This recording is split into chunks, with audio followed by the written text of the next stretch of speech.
젊어서 고생은 진짜 사서도 하는 것이 맞을까요? 그리고 일주일에 얼마나 일해야 성공할 수 있을까요? 또 말을 자르기 위한 핵심은 무엇일까요? 유튜버 신사임당은 이런 질문들에 대해 중요하다고 이야기합니다. 대책남.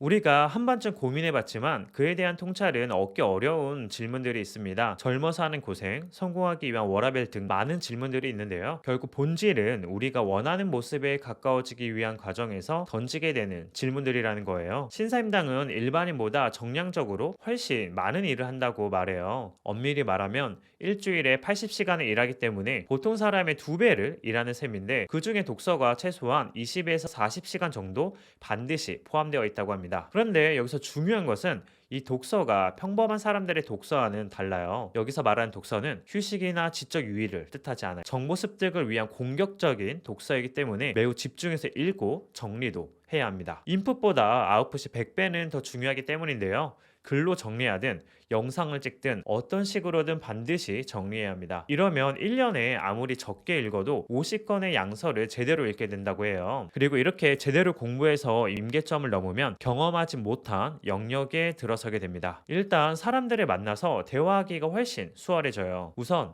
해줄 말이 많습니다. 세상에 어떤 사람이 자신에게 도움되는 이야기를 싫어할까요? 게다가 교양을 넓게 갖췄기 때문에 많은 사람과 쉽게 대화할 수가 있게 돼요. 나아가서 대화를 통해 높은 신뢰감을 쌓을 수도 있죠. 이렇게 되면 인간관계에서 소모하는 에너지가 확 줄어듭니다. 여기서부터 노력의 정도의 차이가 벌어지는데요. 특히 우리 뇌를 사용하는 데 있어서 완전히 다른 경험을 하게 됩니다.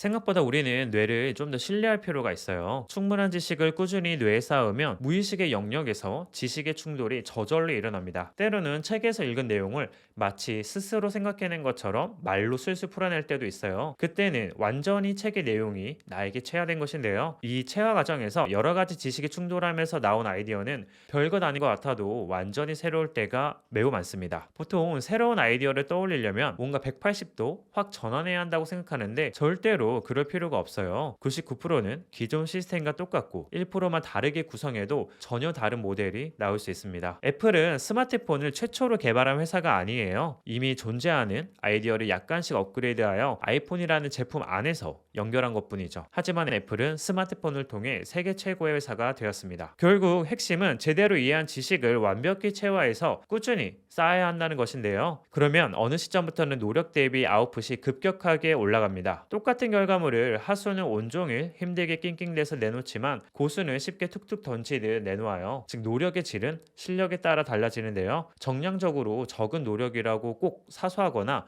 부족한 노력이 되는 것은 아니에요. 이 개념을 돈과 연결하면 똑같이 10,000원을 버는 데 들어가는 시간을 환산한 것으로 볼 수가 있어요. 누군가는 10,000원을 벌기 위해 1시간을 일해야 합니다. 신사임당의 경우 작년에 세전 수익에서 10,000원을 버는 데 들어간 시간을 계산해 보니 정확히 3분 걸렸다고 해요. 그래서 평생 노력해야 한다면 초반에 제대로 하는 것이 매우 중요합니다. 하지만 그럼에도 희망은 늦은 때는 없다라는 거예요. 어떤 영역이든 티핑 포인트를 넘어가면 보상은 기하급수적으로 올라갑니다. 그 시작은 내 노력의 보상이 10배, 100배로 올라갈 수 있다는 사실부터 깨닫는 것이에요. 이를 다른 사람의 이야기라고만 생각하는 사람이 많아요. 하지만 한번 생각의 경계를 깨고 실천해서 임계점을 넘어보세요. 그 뒤에는 내가 보지 못했던 세상을 만나게 될 겁니다. 지금까지 하는 다른 삶이 새롭게 펼쳐지게 될 거예요. 다시 한번 정리하자면 우리는 공격적인 독서, 즉 인풋보다 아웃풋이 많은 활동을 해야 합니다. 유튜브에서 책 리뷰 영상이나 동기부여 영상을 본다면 적극적으로 댓글로 오늘 하루에 어떻게 적용할 수 있을지 계획과 같은 아웃풋을 빠르게 적어보는 건 어떨까요? 정말 놀라울 정도로 뻔하지만